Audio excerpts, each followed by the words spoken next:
Hey everyone, welcome to the reality show. We are almost a month in, right? Or just about on the way to a month. Uh, yeah, today we have some interesting topics. We're going to talk about the woman who went viral in a tirade on a plane, and people filmed her. Videos went viral. Now that that has affected her, unsurprisingly. Um, so we'll talk about that. We'll also talk about. I lost the third top. Oh yeah. So in Florida, kids will be taught in school. Will be shown in some schools PragerU videos about climate. I mean, the way I found this story was in the Guardian, where I find many of the stories we do, which is a very left-wing newspaper in the UK. And I mean, I use the website. I don't pay for the newspaper. But yeah, the Guardian put it as climate denial will be taught to kids. We're gonna discuss whether that is actually what's being taught, how it compares to the alternative of what kids are taught here in the UK. Our first story, I think, did we do this similar story last Tuesday? I think the Kai Cenat story was last Tuesday, right? When we talked about the Twitch streamer in the US who said he's going to give away some PlayStation consoles, and people showed up and started breaking things and fighting with the police. So similar thing happened in the UK, minus the free PlayStations. It was just let's go and loot a store, and so that was something that was organized on social media. The police knew about it, so they got there. They were prepared somewhat, and but this is something that's happening more and more, which is why the headline, why is crime cool? It does seem like this is something that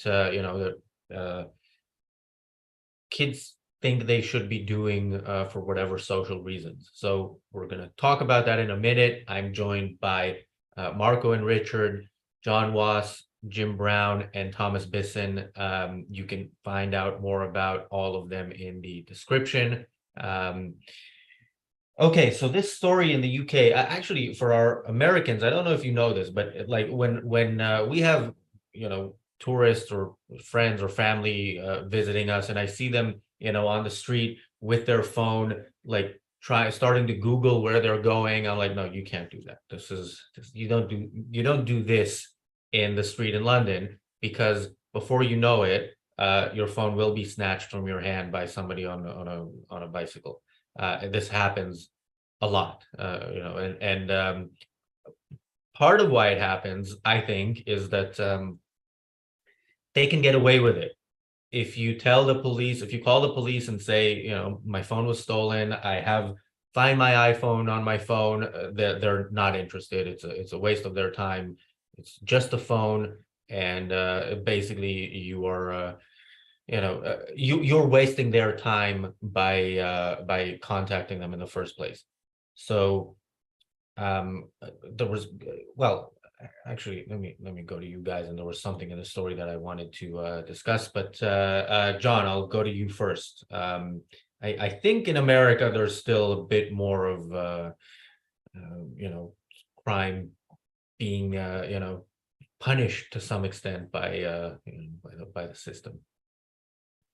Yeah, I'm not really sure what the difference is between like the DAs here in the US and I don't even know if they're called DAs in the UK, but the people who would charge for crimes. I don't know if it's the same problem happening. Are they being very lenient or looking the other way for a lot of crimes in the UK like they are in some big cities here? I don't know. But I think that this event or whatever this guy organized it's kind of a perfect storm of things happening in the culture. And the obviously the police aren't doing enough, whether they can or won't, I can't tell you that.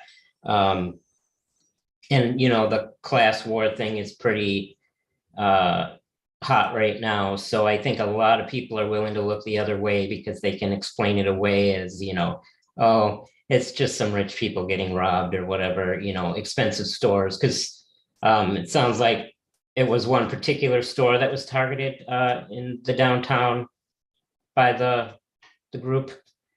And that store talked a little bit about it, and they were lamenting the rise in crime in the area, and also they weren't approved to upgrade some new store, and they were claiming that there's an anti-business sentiment in the government itself, and so they're possibly closing down. And I think this is one of the biggest stores in that area, and I guess if they do, and a lot of other people are going to probably close down too, because it's already on the decline. So I don't know. I think all those factors of people and police and governments kind of looking the other way. You've got those people that are on the line. They're not really career criminals. I call them pragmatist criminals, where if, they know they're going to get away with it, or likely will, or nothing's really going to happen, or there's this huge group of people going too, so I kind of get a nice, group cover,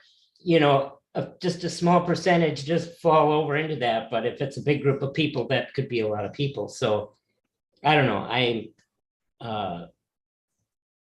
think it's just so many factors coming together that's making this stuff so prevalent or increasing. It's hard to say how prevalent it is, because I think the news media is stoking so many different fires right now that this just might be one of them. Because like we were talking about in the last episode or that I was on, and while crime is going up in California and the big cities there, their cities don't even make the top 10 of crime in the whole country. So it's just a weird mix of statistics and stuff that's hard to make sense of. Yeah, Jim, you live in what I imagine, I've never been there, but I imagine is a town or city where no crime has ever been committed. I imagine it as a very peaceful place.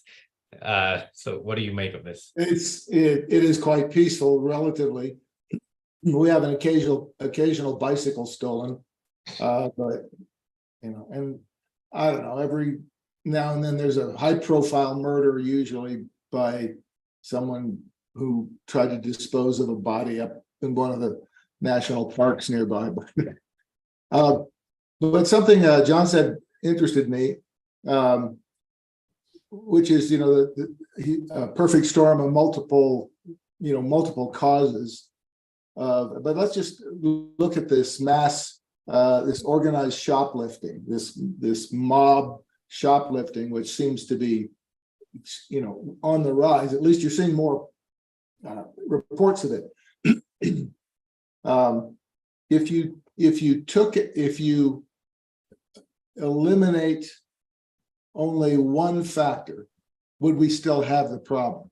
So if you allowed the police or allowed store owners to respond affirmatively, and I mean occasionally with force, when their shops are being raided, when their shops are being, because in the USA anymore, you're not allowed to touch these people. They can be pillaging and taking things, and you can send a security guard to try and to possibly intimidate them, because maybe he's a big burly guy, but you can't touch them. And the security guard, of course, has no powers of arrest. He can ask them to leave, but he can't forcibly. In the USA, in many places, it's not even a felony. Shoplifting is not even a felony until you exceed something like $900 in merchandise. So this is a blatant disregard for property rights, and it's property rights are not being enforced by the police. But why aren't the police enforcing it?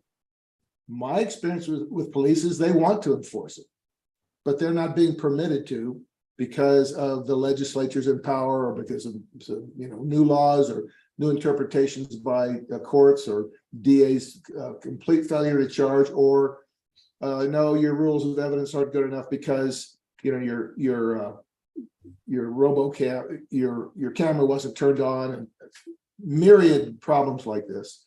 Or if anyone gets injured in a melee, you, the cop, are going to get blamed, suspended, and investigated.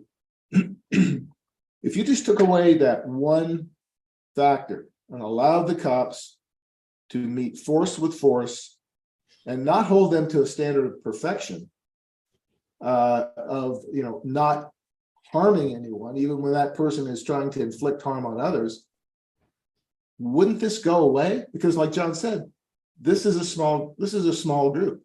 I mean, maybe I sound like an old redneck, but I think people who initiate force in terms of violating property should be warned and then met with force.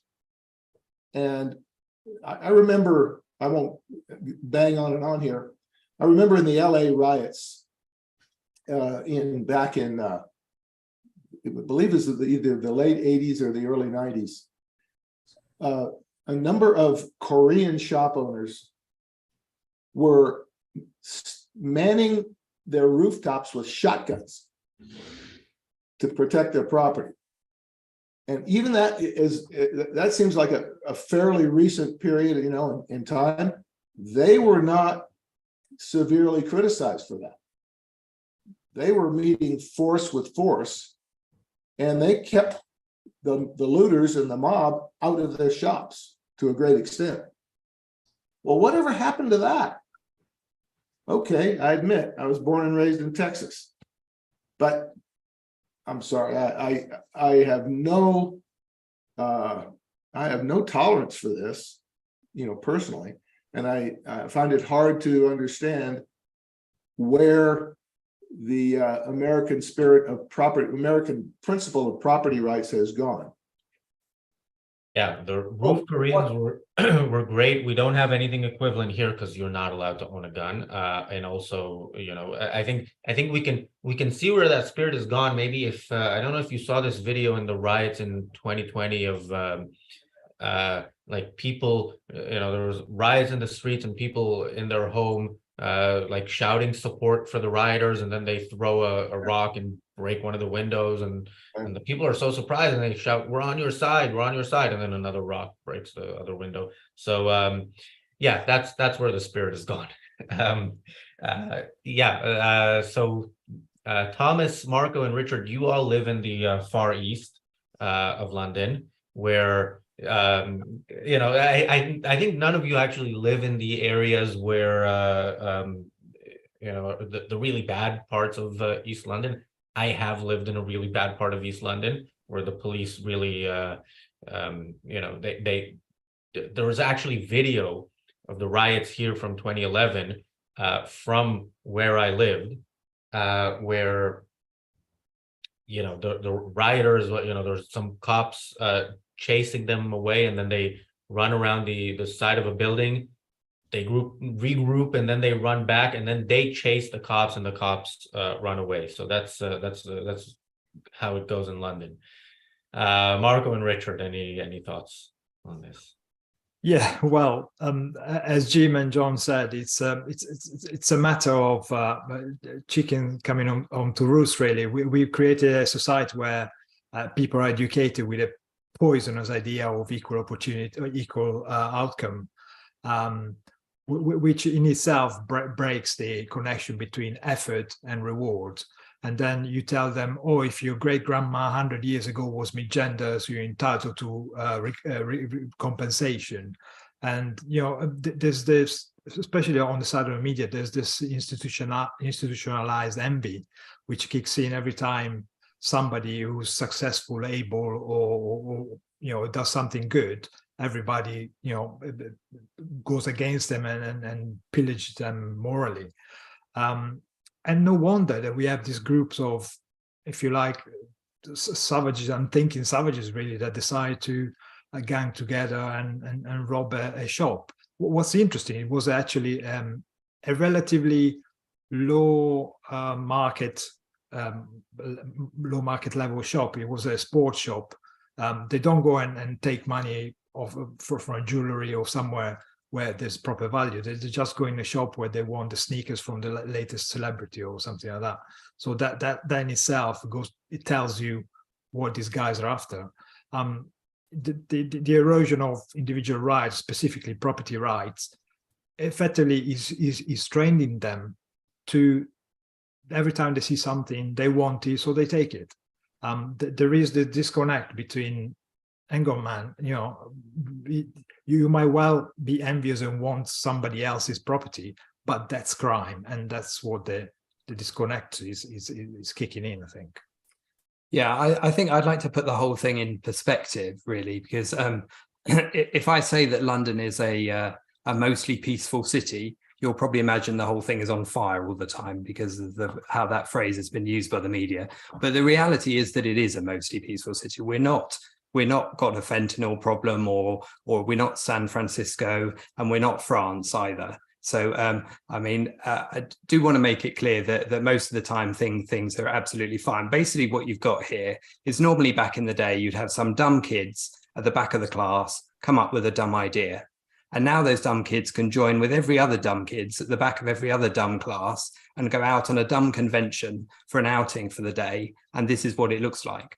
That's the first point. I think also that, as Marco was mentioning, the disconnect between cause and effect, between work and reward, it's become a shortcut society where the heroes are those that people want to be. They want to be influencers who can get free stuff easily, or celebrities who can blag free stuff. Free stuff is the goal, rather than aiming for achievement. Well, but Richard, can I ask a question? Sure. Is the police response, if this kind of thing had happened 30 years ago, would the police response be different in London than it is today? I mean, I agree with you. We're all envious of the peacefulness of London. I've been there. It's mostly wonderful, but right. That question, well, I can answer that question because my dad is a policeman, retired policeman, and so I'm quite well aware of how crime was back in the day, from what you talk about coming home and stuff like that. I think there are some big differences in how London policing is done compared with the past. Even in how policemen are recruited is utterly different. When my dad became a policeman, you had to be 6 foot tall. To even meet the grade. You had to have a certain level of fitness. You had to be able to run after people and that kind of stuff. You had to have a certain presence. Whereas now, a 5 foot person that looks like they could fall over if you sneezed would be a police officer that looks like a kid in uniform, and that in itself makes the uniform not look like it's got the clout that it had in the past. And then there's lots of other things which the police now have to do. They police more tweets than the streets. So they worry about all the crimes about what people have said and hurty words and all that kind of thing. So their attention's diverted. And also there's a big chunk of volunteer police officers, PCSOs, volunteer ones, who aren't paid a proper salary like other policemen were. And some of those in the past have been shown on camera as not willing to even come around the corner and answer a crime because there's a lot of paperwork involved and I don't want to cause myself hassle. Yeah, but on the other hand, Jim, if you're in London and you need directions, then the police will be helpful, and which is good because you don't want to take your phone out, as I mentioned, to get those directions. So I don't know, Razzie. Maybe it's just your 24-karat gold phone with diamond encrusted. I can speak to this on a couple of different fronts. So one of my jobs when I was younger was working at B&Q, or the American version of Home Depot. And we would come across people trying to steal all the time. And it was incredible to see how even back then it was a true us versus them. And if you try to stop someone stealing, they would almost try and be like, oh, come on, it's not your money it's affecting. It's like this mysterious no-face corporation that they're, we're really trying to stick it to the man kind of thing. I think in their mind, there is that confusion of they're not really sticking it to people, they're sticking it to government in some shape or form because they are the ones that are putting stresses on them. I don't find it's a big surprise considering, with ULEZ as an example being expanded, things like this are starting to happen more and more in that regard. And I think a lot of people are really fighting against that.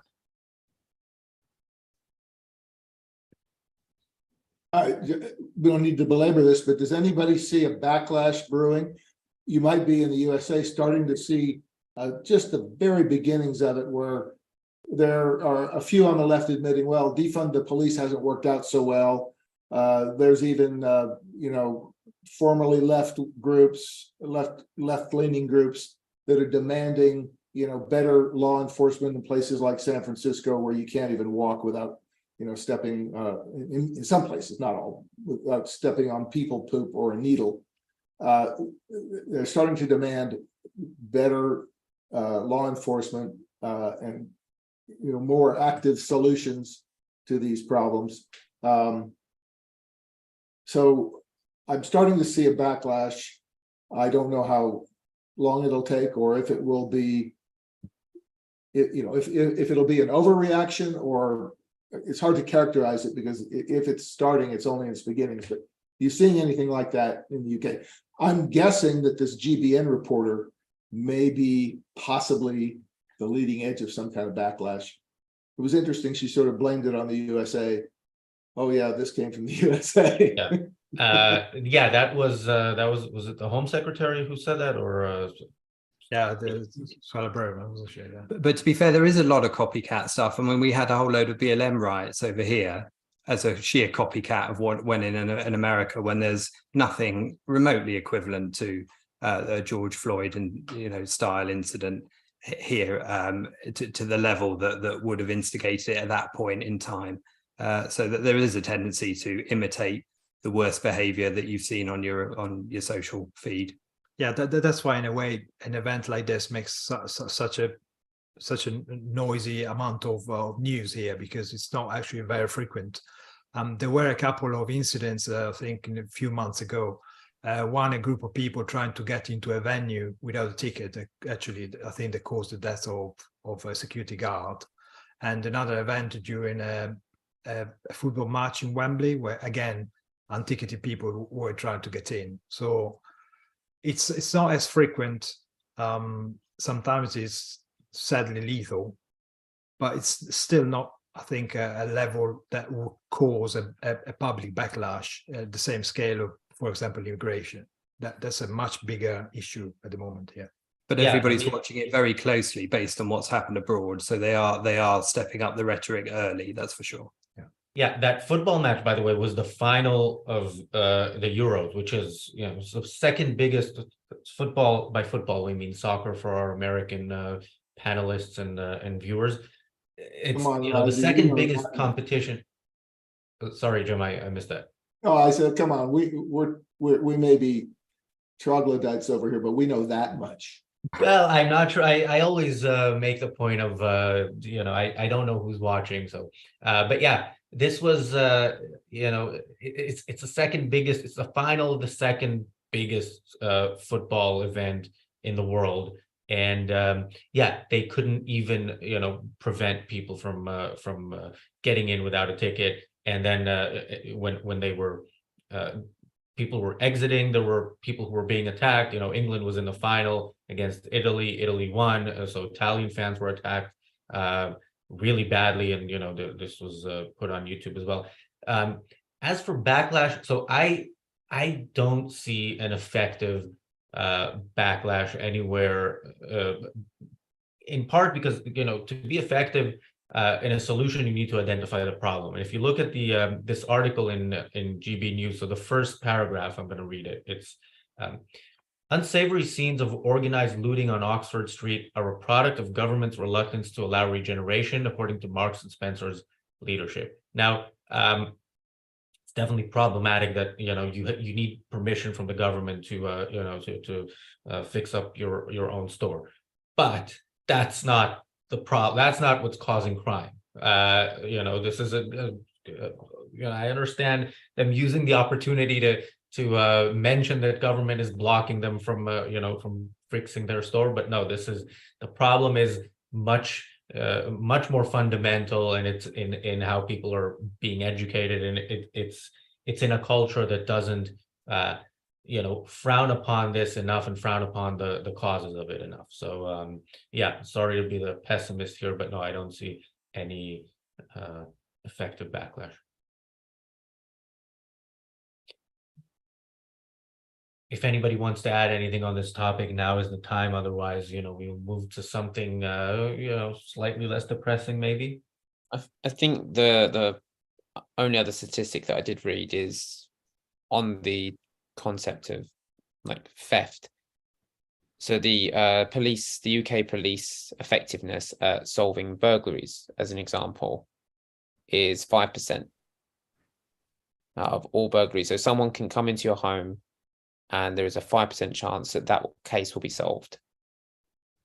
Most of their resources have been focused at policing, as Rich was saying, tweets online, where an example is a woman who lost a friend posted a tweet. It was like lyrics of a song, but mentioned the N-word, and she had the police turn up at her house demanding, like they arrested her, I believe, and fined her for using that hate language, even though it was like a in memoriam kind of talk. But that's where the resources are. It's not at protecting private property. Yeah, that wasn't a woman. That was like a 14-year-old girl, right? That was or something like that. There might be. It wouldn't surprise me if there were different stories of the similar thing. Yeah, I remember seeing a statistic, but I don't remember it off the top of my head, of how many people a year are actually being arrested for hate speech, and it's frightening. And of course, I'd also mention some of the other lockdown fallout causing rises in truancy and or the general respect of the police. If you've had the police arrest you for sitting on a park bench, it's hard to look at the uniform as coming to your aid or having a sense of the law in the same way that it did before. So all of those things have diluted and watered down the concept of what justice really is. Yeah, we're supposed to have a policing by consent here in Britain, whereby the police doesn't carry weapons, but there's kind of understanding between citizen and police that they're on your side, but this agreement is totally broken down by competing agendas, really. Yeah, I mean, it's much easier to deal with crimes like somebody sitting on a park bench when lockdown is supposed to be enforced, and to actually by the way, Thomas, that statistic about burglaries, do you have the statistic on how many people get caught after they steal a phone? No, I don't. I feel like you do, though. No, but I 100%. can probably guesstimate it pretty well, but anyway, we have a super chat from Bonnie. Thank you. We have a super chat from adherent of Lady Columbia, who says 2020 destroyed gun control in US. Even in my blue state of Illinois, gun sales rose 500% for months. Took me a year to get my food and concealed carry.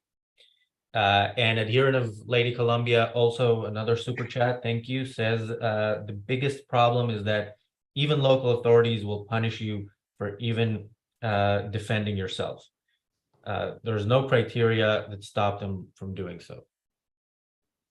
So yeah, I mean, we can we can discuss about where the situation is worse. I think in some ways you can make the case for either country. I do still have more hope for America, but I am losing that hope as we go along. be fair, I think South Africa is probably the place that's leading the charge in outright, well, full on riots, really, I would have thought. Yeah, that's a basket case. Yeah. Mm. All right, Daniel, I'm guessing your jokes are, if if you wanted them read out, you would post them on the live chat rather than the Zoom chat. So I'm going to go to the next topic. So this viral video of the woman, all right, Daniel makes a joke about Cricklewood, which will be funny to people who maybe not even, but maybe to people in London. And he also says that he can get away with stealing phones. Thank you for that. All right. That's where I thought went. So have you all seen this the viral video of the woman in the plane?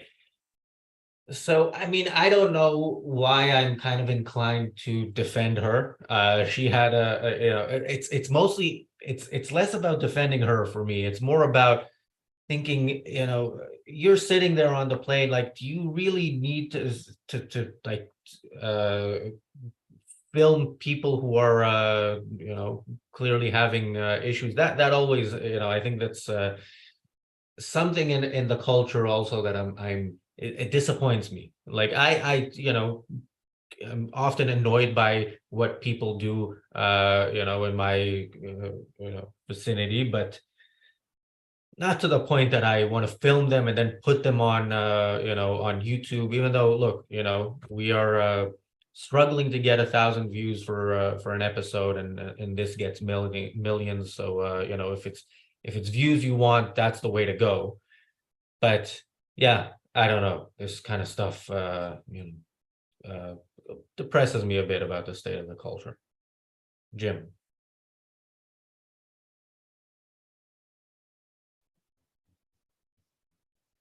So I'm not sure I understand you, Razi. Are you saying you're depressed about the fact that someone was willing to film her and publicize her behavior? Is that what concerns you?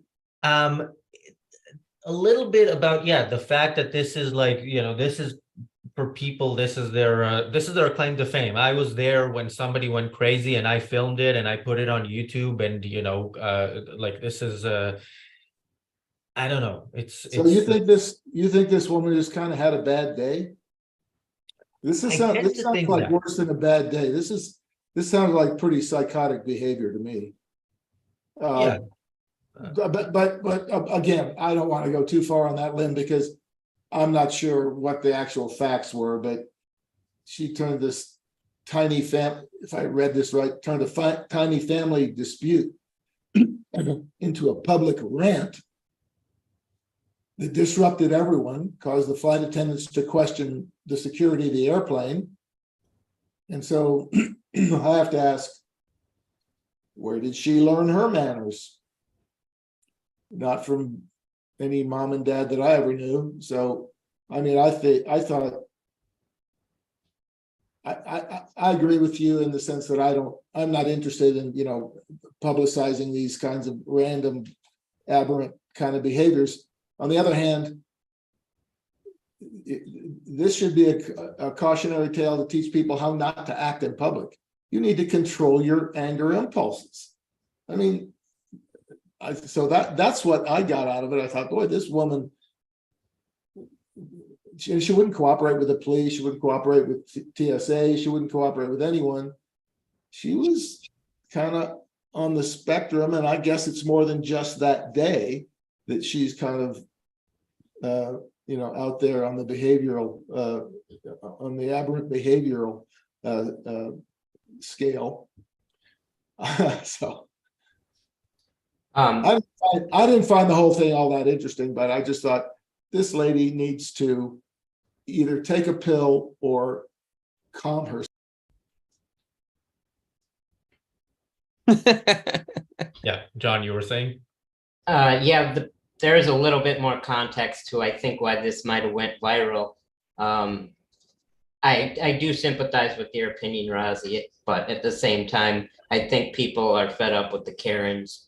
And I think there's just, you know, a lot of people are probably just overly stressed because going through the lockdowns and COVID crap, and now there's a surge in everything, you know, including people flying. So I think that might make a few more of these things happen. But at the same time, you know, with the technology, I think it's exaggerated a bit because everyone can record everything. When there was plenty of people having meltdowns in the 80s at the grocery store. You just couldn't get it on camera on your phone.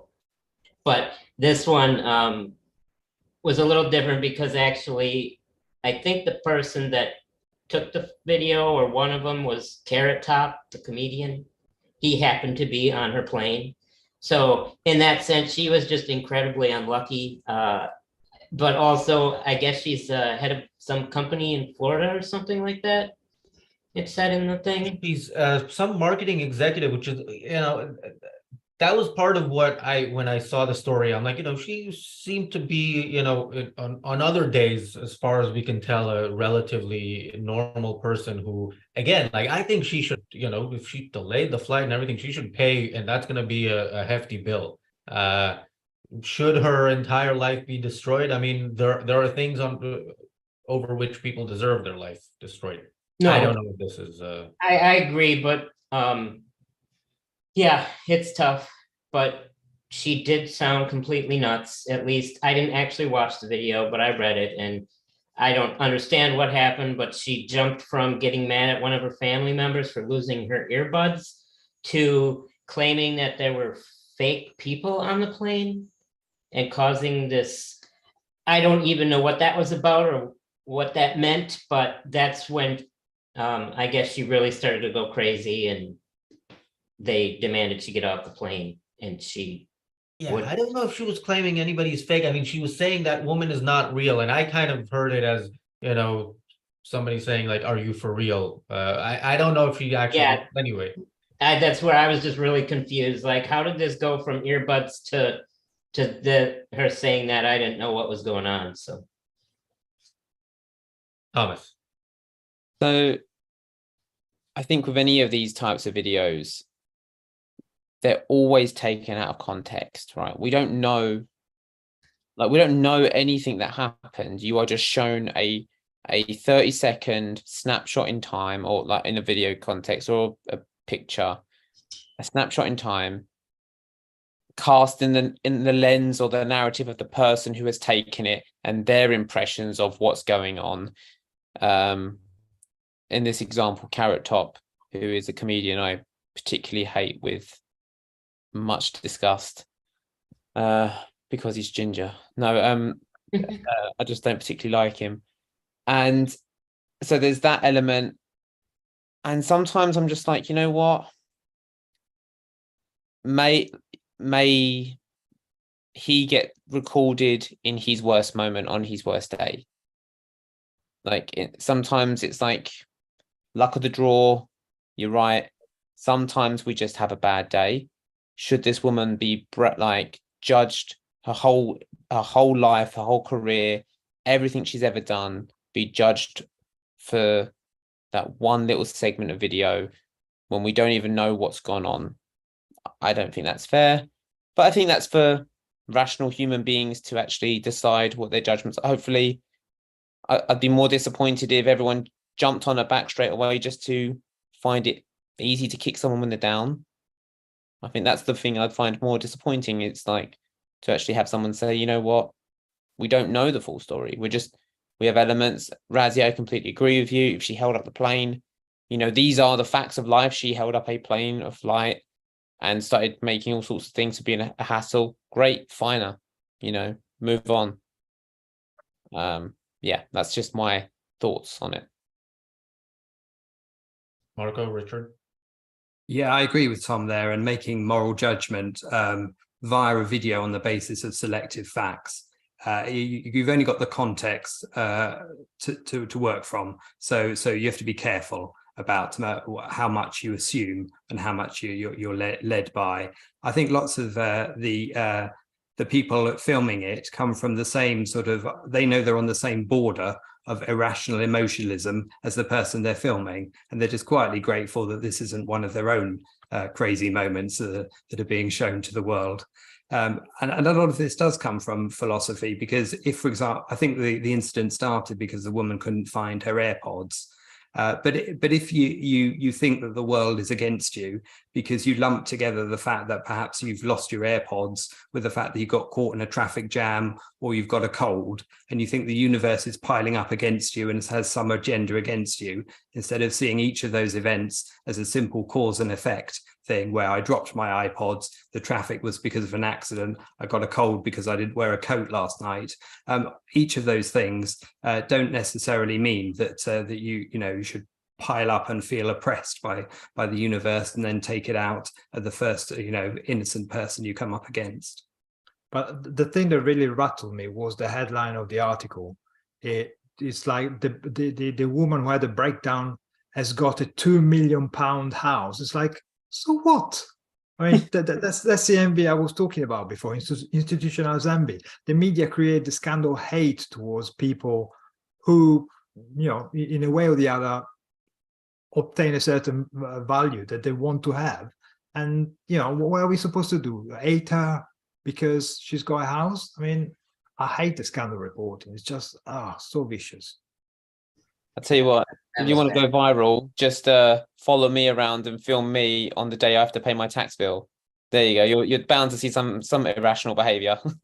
Yeah, I was also gonna say, like, whenever I go to America, like I love almost everything about it. The two things I think are worse in America than certainly here in London are the coffee and the airport experience. I mean, flights are, I don't know if I've had a few domestic flights in the US this year.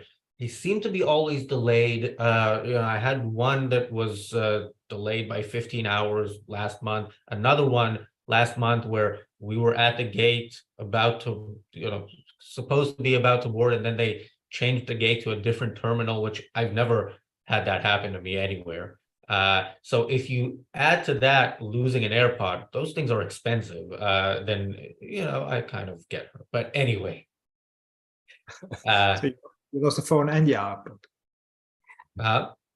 You lost the phone and the AirPods. Yeah, well, it was one AirPod, but yeah, that's they were sold in they're not sold separately. So, all right. So this story is I don't know where to begin with it, but I'll begin with the way The Guardian writes it, because a reason many of our stories are from The Guardian is just because of how, like, the way they present things is so amazing to me. So the headline is "Videos Denying Climate Science Approved by Florida as State Curriculum." All right, we don't need to read any more of that stuff. We can, but anyway, so Prager, Prager University does these short videos about all sorts of stuff where they explain something with animation, for 4 or 5 minutes. I think a few of the videos they did were with Alex Epstein. They were very, very good. I read through this article hoping to see that some of his videos are going to be taught. I didn't see him mentioned, but that doesn't necessarily mean he won't be. But yeah, they, I don't know. Yeah, I don't know what they say in all these videos. I do know to some extent what kids are being taught this side of the pond, and the results of that in having hysterical kids running around blocking streets, screaming that the world is coming to an end. So yeah, is this a move in a positive direction, or is it a different kind of bad? Yeah, Marco, you look like you were about to say something.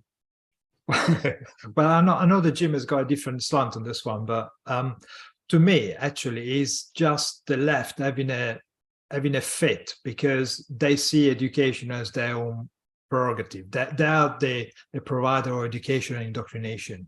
I mean, it makes me laugh, this article. Thank you for making me read the Guardian, which really is not good for my blood pressure.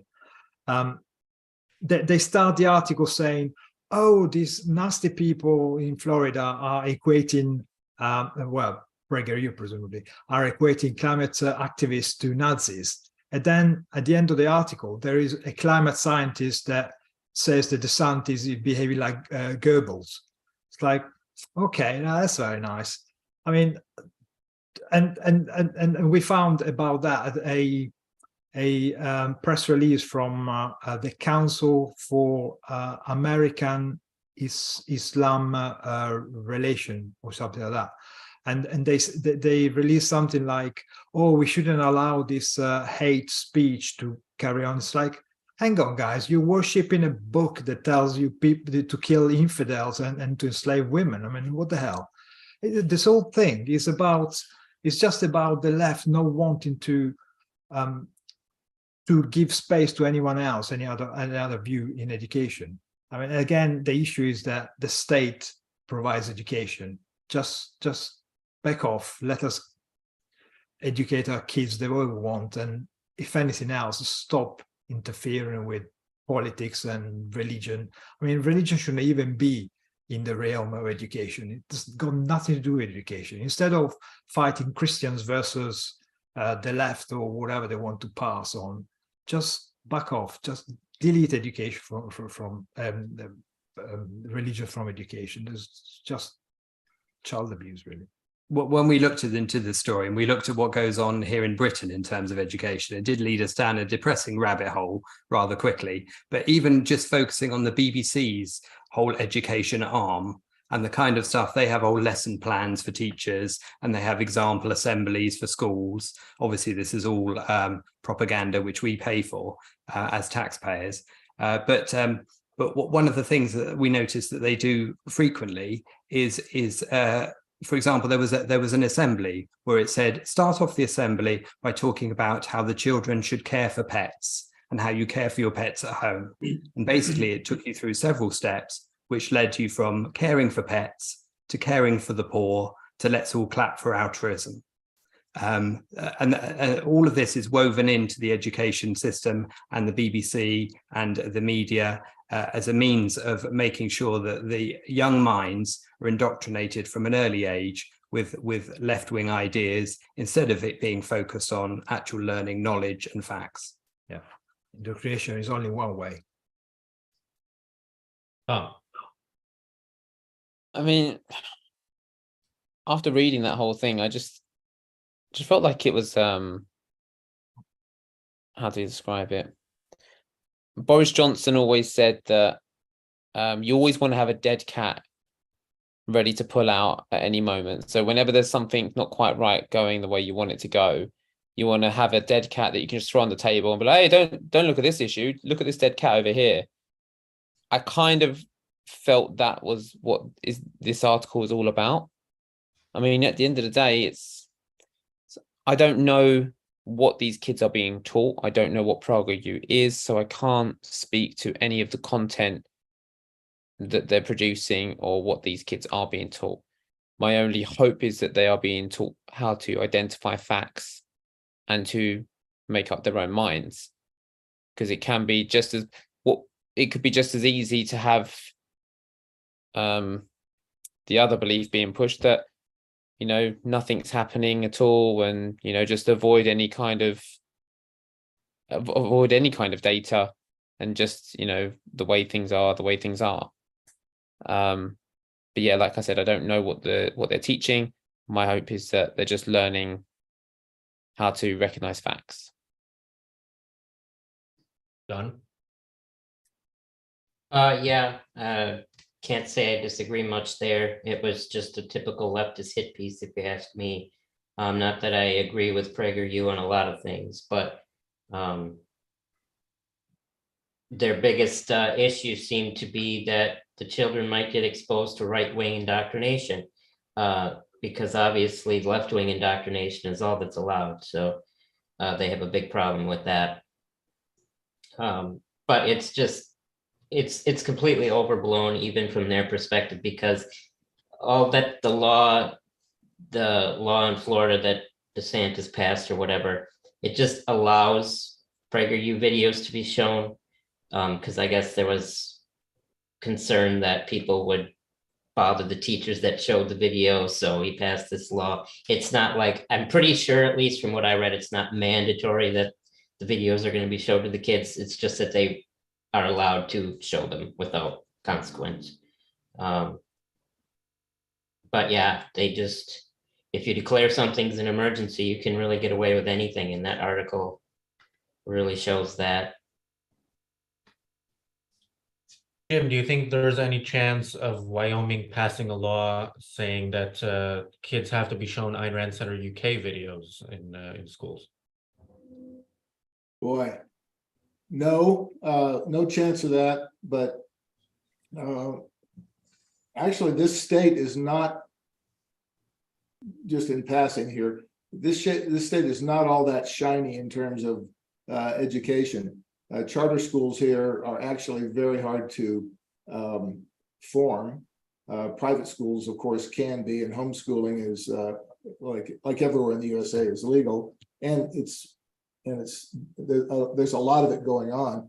The public schools here are better than most, but I'm sure, having met a number of the teachers, that the same kind of soft indoctrination is going on here as in terms of, especially in so-called climate sciences, anywhere else. Government education is really a problem, and I mean there's many angles to this story. One of the things underlying it is that government education is a huge problem, and it's to me an intractable problem. And this is why I love Brad Thompson's program. If you read his Redneck Intellectual Substack, which is very good, he's got a movement called Just Walk Away. The whole premise is the government school, and I get that term from him, government, not public school. Government schools are too far gone. They cannot be salvaged. And you must just walk away and supply your children with your own best education, or at least limit your exposure to the government schools as much as possible. But okay, so having made that little stump speech, sorry, I thought the interesting angle on this story was, having watched this religious global warming movement for over 30 years, and watching it closely, I am seeing cracks. I am seeing this whole movement start to just begin to disintegrate. For example, the left used to be completely anti-nuclear. Now they're saying, well, okay, maybe we'll reclassify nuclear as clean energy. Even some countries in the Eurozone, I believe, have now classified natural gas as, quote, clean energy, even though it contains plenty of, that horrible pollutant called carbon dioxide. I mean, I saw in this article desperation. I mean, they've been beaten by a government educational agency that is allowing an alternative point of view. By the way, I've watched all the PragerU videos on climate science, and the general theme is that it's not proven, and it is probably not provable, that carbon dioxide is going to cause some kind of human or either ecological or human catastrophe. There's much evidence to show that it cannot do that and will not do that. So carbon dioxide is like the original sin in this religious movement that cannot be assailed. But this, I thought this article, if you just go down the article paragraph by paragraph, I'm not going to do that, but just the way it opens up, videos that compare climate activists to Nazis. And by the way, this video did not do that. Portray solar and wind energy as environmentally ruinous and claim that current global heating is part of natural long-term cycles, which historically it is, but this is just ridiculing that.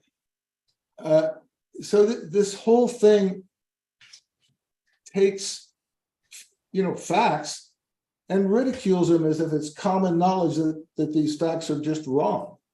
And this is a very, rather than argue anything in the science, rather than argue anything in fact, this is just like to me, just like someone claiming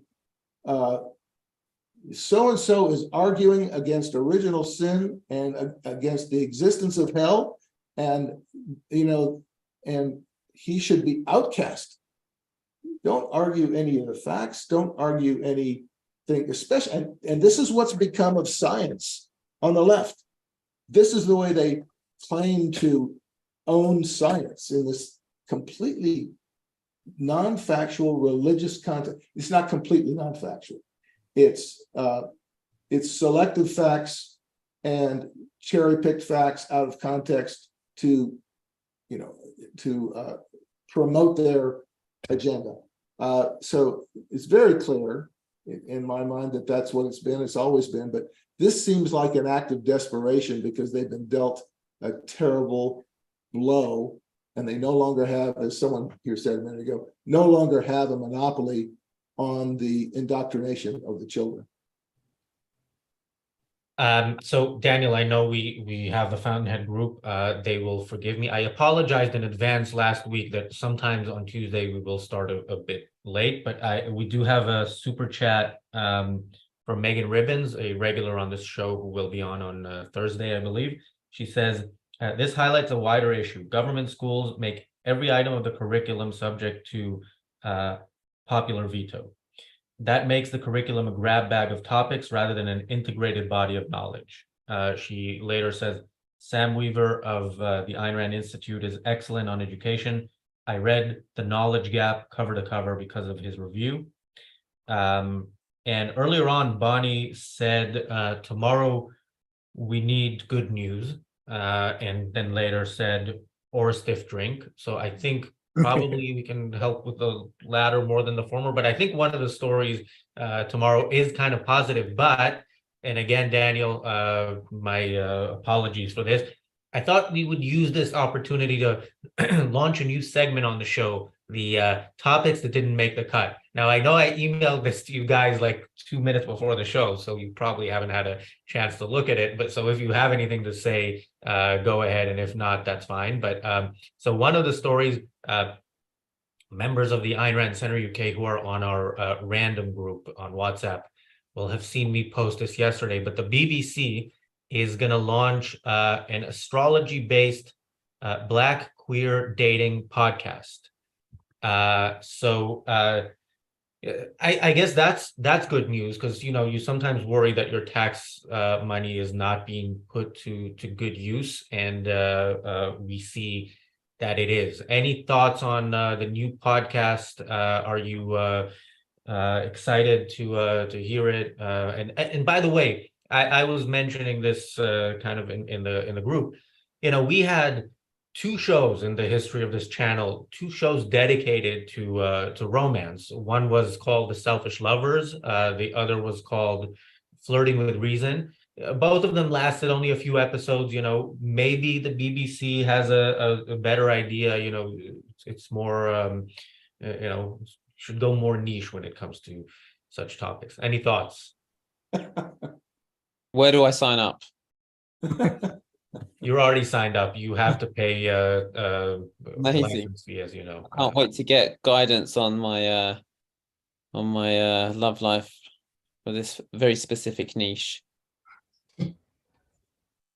Well, that justified another reason why we don't pay for the BBC tax. Absolutely, yeah. Which can be avoided if you don't watch live TV or iPlayer, and I thoroughly recommend both. You can legally give yourself £100 a year discount and £50 a year discount. Yes. Yeah, A I don't tax like rebate. that. Income tax can also be avoided by not working. I mean, all taxes somehow can be avoided. It's still a tax. It's still evil, and it doesn't actually matter what kind of content it pays for. But I do think this highlights the problem in kind of the way it's being. Well, I mean, this one allows you to see the future. So what's wrong with that? I think Speaking of you're holding back. Why don't you tell us how you really feel about taxes? I'm only holding back because I'm waiting for the second of our topics that didn't make the cut. But if Jim or John, if either of you have anything to add on this topic. I will mercifully for you all pass on this one. Yeah, I don't got much to say, although it gives me some ideas for some shows to try, I guess. Well, so the second topic that didn't make the cut was this op-ed in the Guardian. Now, what I like about op-eds in the Guardian is that they're op-eds because when you read their news coverage, it really reads like an op-ed. So sometimes they actually admit that it's an opinion. So this was titled "Fairweather Vegans Should Remember It's a Diet, Not a Fad."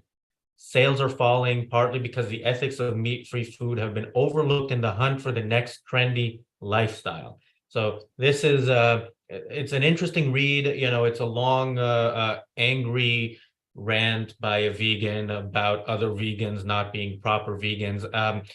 Thomas, you, in your professional capacity, you have people coming to you with all sorts of, you know, issues and goals, like they want to lose fat, they want to gain muscle, they want to, you know, like improve whatever on, you know, whatever health issue they have. Which of the goals that people come to you with do you recommend a vegan diet for? That's a really tough question to answer because you first need context of the person.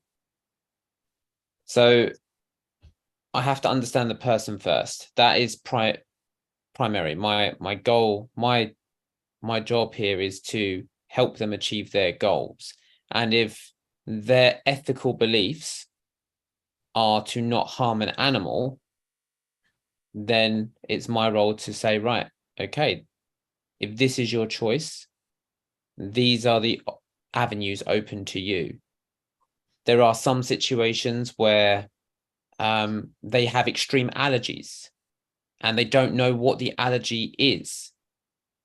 And therefore you do what's called an elimination diet. And both vegan and carnivore diets, they are both elimination diets. They both restrict everything back to their extreme forms. They're just two sides of the same coin. So sometimes that would be another option to find out what it is they're allergic to and then gradually reintroduce food to see what they can function on. I really nerded out on you guys there. That was not the answer I was hoping for, but okay.